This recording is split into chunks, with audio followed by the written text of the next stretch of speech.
La realidad es que a María Corina se le impedía movilizarse, anunciarse, se le impedía colgar carteles, o sea, prácticamente no se le permitió hacer campaña.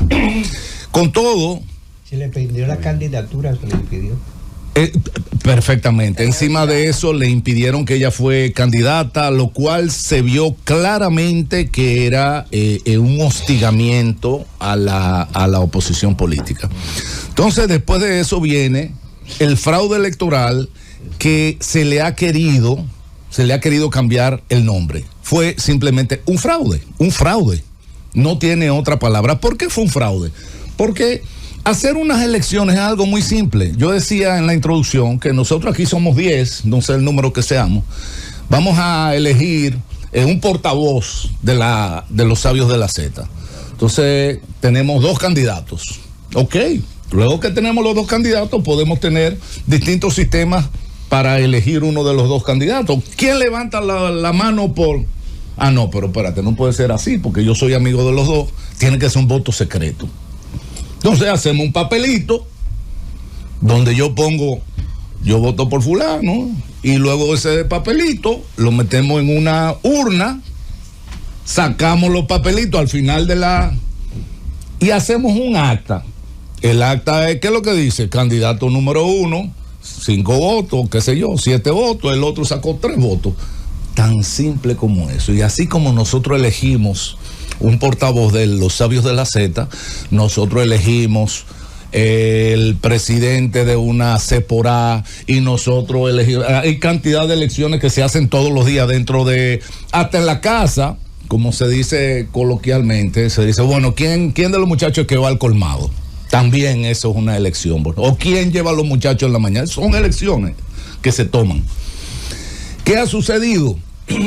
Que definitivamente, como Maduro perdió aplastantemente las elecciones, lo que hicieron fue que cerraron la cuestión de las actas. El CNE, que era el que le tocaba publicar, porque las actas son únicas. O sea, después sale Maduro diciendo, para que cada partido lleve sus actas. ¿Pero qué tú estás diciendo? O sea, cada partido lo que tiene es una copia de una misma acta. O sea, cuando nosotros vamos a una mesa electoral, se hace un acta, y lo que sucede es que cada uno de los representantes de los partidos, cada delegado se lleva su acta como una forma de demostración de cuál fue el resultado en esa mesa electoral. Pero dice Maduro que cada candidato lleve su acta, como que yo tengo la mía, tú tienes la tuya, como que son actas diferentes. Eso es un soberano disparate. Pero viene la otra cuestión, porque lo que hay que tener en cuenta es que Maduro no tiene ningún sentido del ridículo. O sea, este señor habla con un desparpajo, como que el mundo, porque ya no es Venezuela, como que el mundo está lleno de idiotas. Y dice las cosas, unas cosas tan insólitas, como que uno, de un lado, uno está viendo arrestos injustificados, violando los derechos humanos, gente que van a sus casas y los arrastran porque son delegados opositores, se lo llevan preso. Freddy Delano, que hasta Freddy Superlano. Mira que hasta su nombre me aprendí, sí, que fue literalmente un secuestro. O sea, no fue ni siquiera una detención, porque no fue hecho por personas con la debida acreditación, que lo arrestaron y con una orden.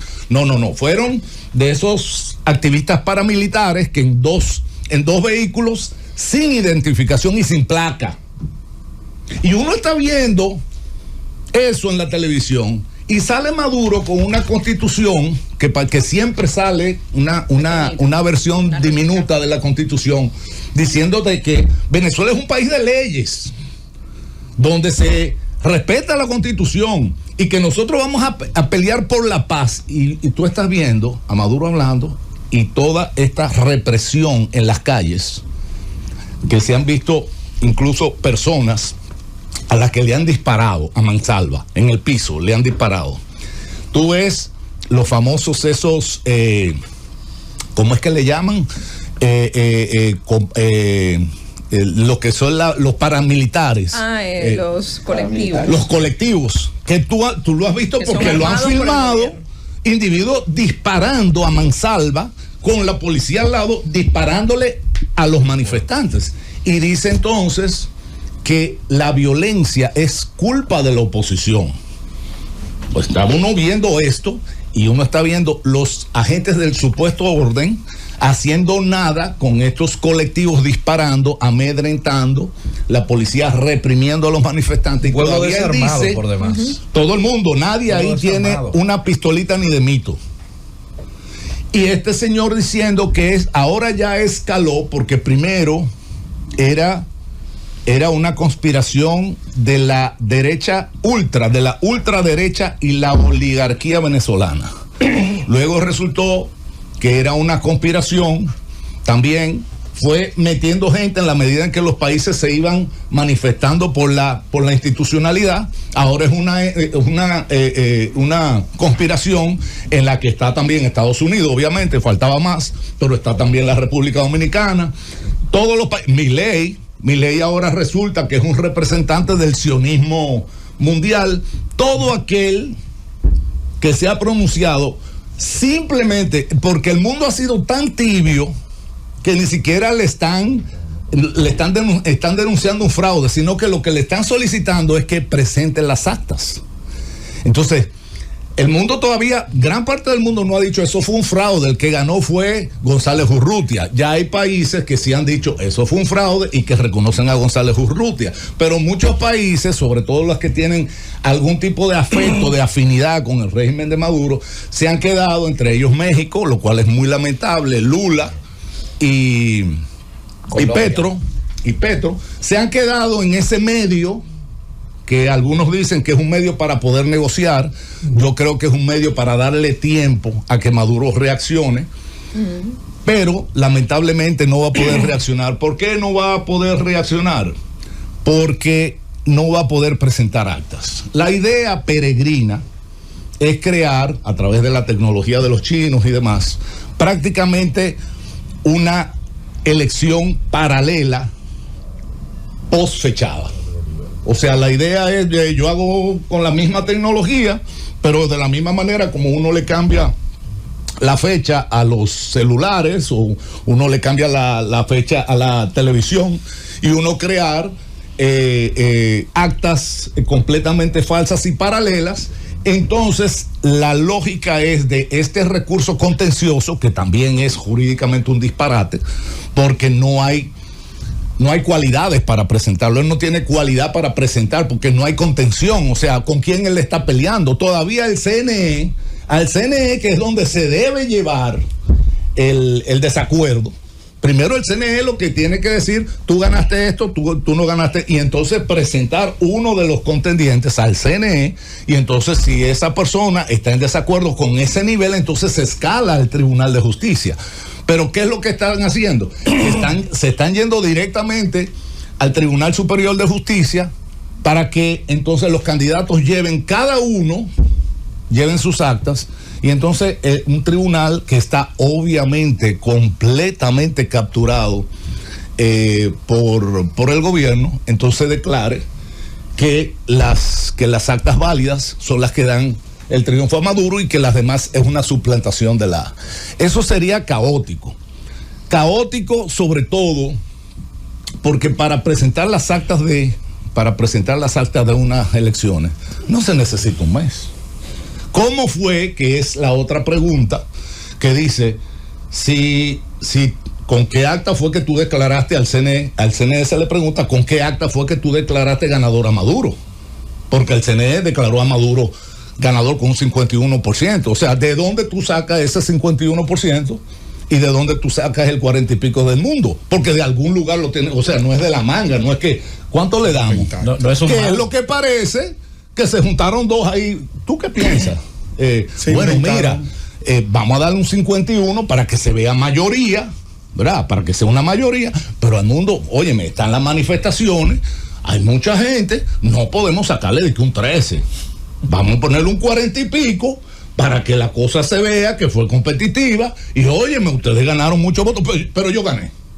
Entonces, Lo más lamentable es, vuelvo y te digo, que sea un fraude tan ramplón, tan obvio, tan a las claras, todo este teatro montado de la ultraderecha, de la nueva palabra de moda, el fascismo. Sí. Los fascistas. Todo el mundo es fascista. O sea, todo el que está en contra es un fascista, ¿sí? Y entonces, simplemente con eso, pretender descalificar a todo el mundo. Hay cantidad de expresidentes latinoamericanos que se han pronunciado a favor de Edmundo González, porque es demasiado claro. O sea, yo no sé qué tantas vueltas que hay que darle. Es demasiado claro que Edmundo y María Corina ganaron abrumadoramente, lo demostraron con votos y lo acaban de demostrar el día de ayer. O sea, las manifestaciones y las muestras de apoyo han sido multitudinarias. O sea, no es una elección que cabe un pedacito de duda. Está clarísimo.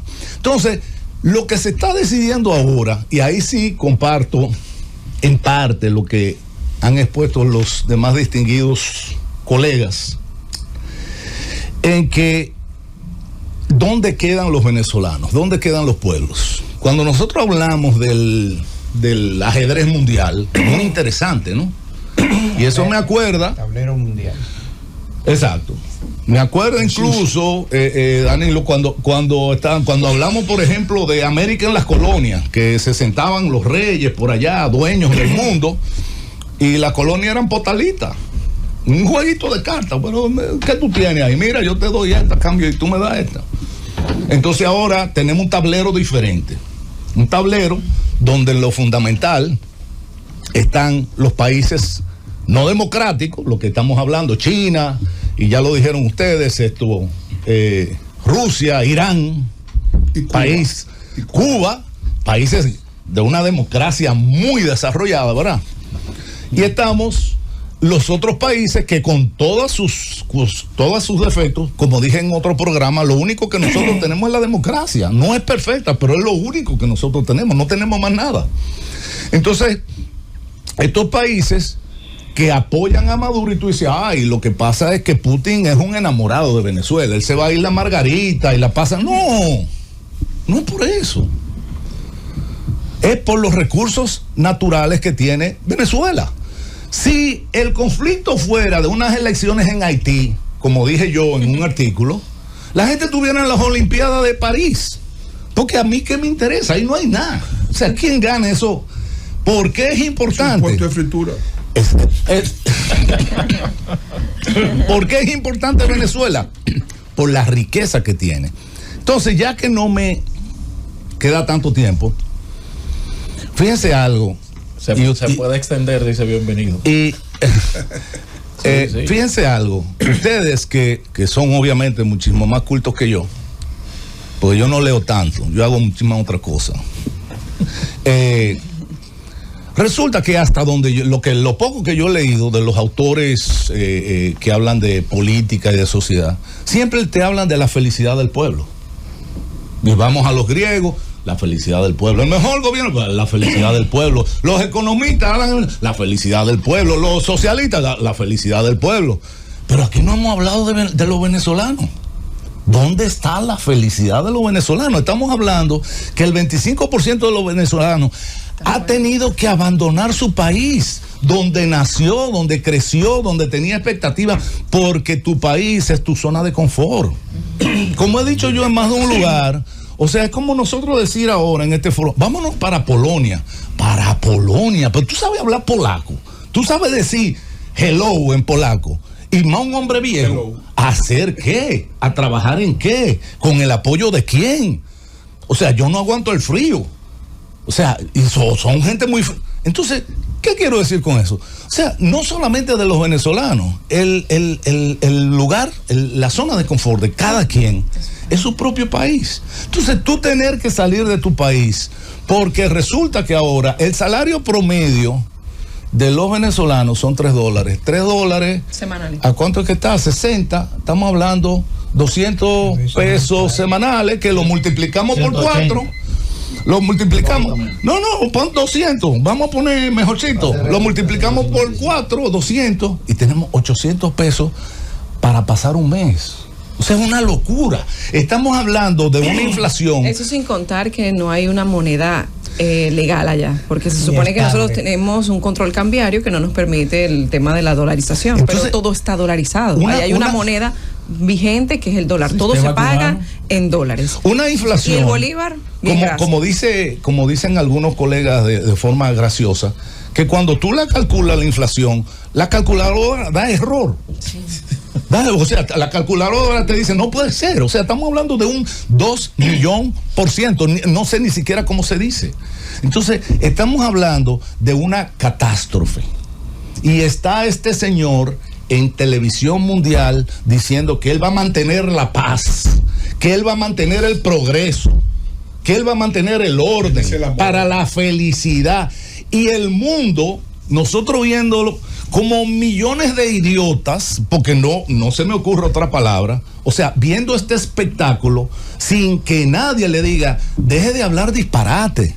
Usted está, aparte de que usted se está manteniendo sin la voluntad del pueblo venezolano, usted lo que está haciendo es el ridículo. Tenga un poquito de decencia y busque la manera de salir de ahí, porque usted todavía no se ha dado cuenta, pero usted se va o lo van a sacar.